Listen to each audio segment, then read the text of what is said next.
Salama tompoko, androany isika dia nitondra raha hiresaka ny vaovao malaza tamin'ity herinandro ity.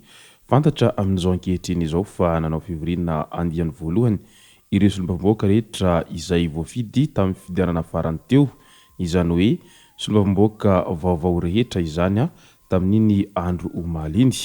Ary nandritran'izay moa nisy ireo solombavamboaka anankienina no tsy afaka namonjy an'izay fivoriana izay tamin'ireo solombavamboaka 320 ka nandefa fialantsiny iretsy izay tsy tonga iretsy.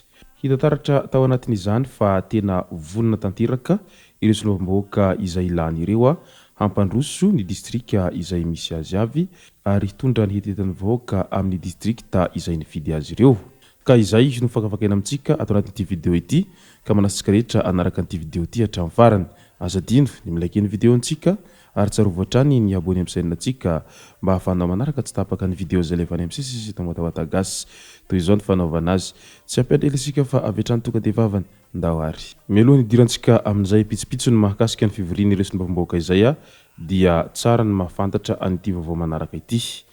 Nisandoka ho mpikambana ao anatin'ny gouvernemanta izy efatra mianadahy reto ka nahiditra amponja. Nampiasa compte sandoka mitondra ny anaran'ny mpikambana ao amin'ny gouvernemanta tao amin'ny tambazotra Facebook izy ireo raha ny fanazavana fanaon'izy ireo ny makavola aman'olona amin'ny fampanantenana fa mahatafiditra mpiasam-panjakana.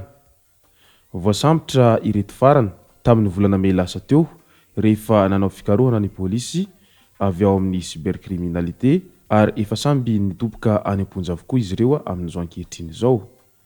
Ka noho izay dia hita taratra fa tena tsy kely lalana ny ratsy ary tsy hita mihariharian'ny tapikandrina izay ratsy atao izay ka dia mailmailo hatrany isika rehetra amin'ny ireo olona izay mpisoloky sy mpamitapita-bahoaka ireo. Fantatra fa tamin'iny andro omaly iny no nanao fivoriana voalohany ireo solombavamboaka rehetra lany tamin'ny fifidianana farany teo, izany hoe solombavamboaka vaovao rehetra izany tao Tsimbazaza tao. No tanterahana moa izany fivoriana izany tao amin'ny antenimiera-pirenena mba entina hifidy izay ho birao maharitry ny antenimiera-pirenena. Ka noho izay dia nitodika teny Tsimbazaza daholo ny mason'ny mpanarambavao rehetra tamin'iny andro omaly iny.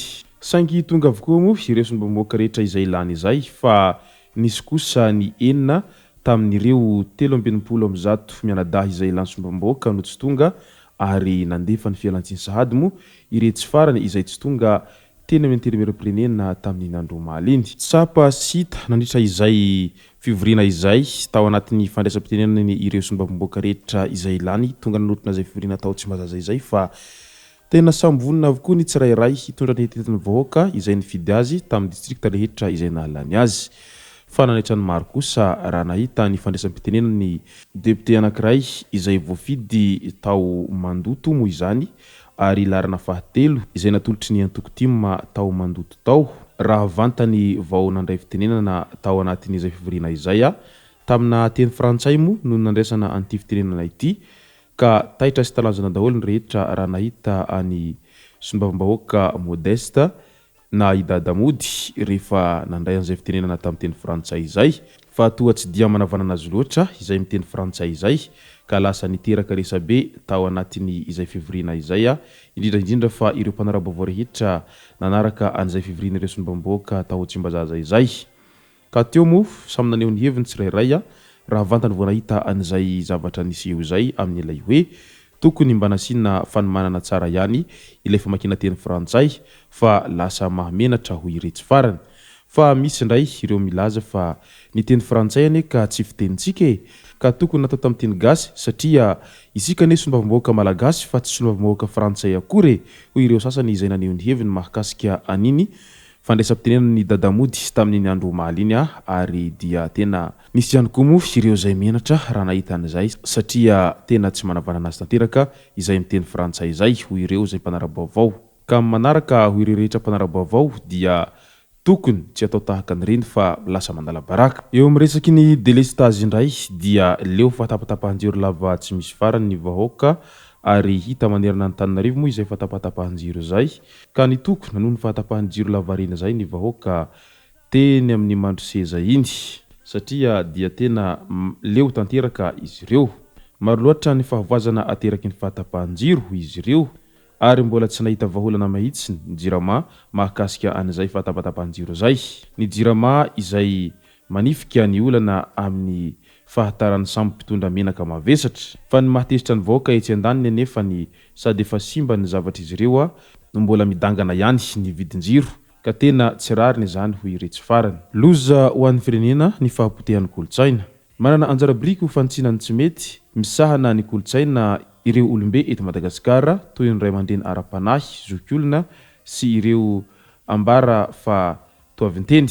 Tsy loza amin'ny tataontsony fa efa mihatitra ny fahapotehana eo ny soatoavana sy ny fanahy mahamalagasy ary indrindra ny kolontsaina amin'izao fotoana izao. Izay indrindra no nahatonga ny harena Madagasikara sy ny JAI Association nanasa ny profesora Raymond Ranjeva hamelabelatra ny lohahevitra hoe kolontsaina sy kolompanahy manao ahoana no hitezana ny malagasy ankehitriny. Ny profesora Ranjeva Raymond amin'ny mahampampianatra hay lalàna sy hay fitondra sady filoha amboninahitry ny akademia malagasy azy dia tsara toerana tokoa amin'ity fanankalozan-kevitra ho an'ny kolontsaina sy ny kolompanahy mahamalagasy ity.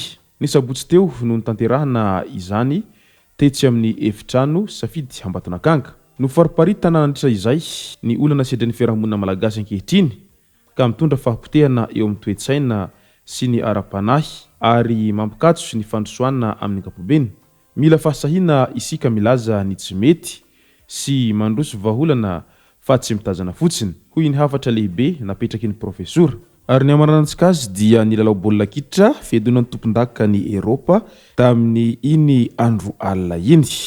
Fantatra tamin'ny izay lalao izay fa nivoaka mpandresy ry zareo Espagne rehefa avy nidona tamin'ry zareo Frantsay ka nandresy tamin'ny isa roa ny ray be zao. Hita fa tena nafanadiana fana ny lalao ary niadianiady moa izay lalao izay.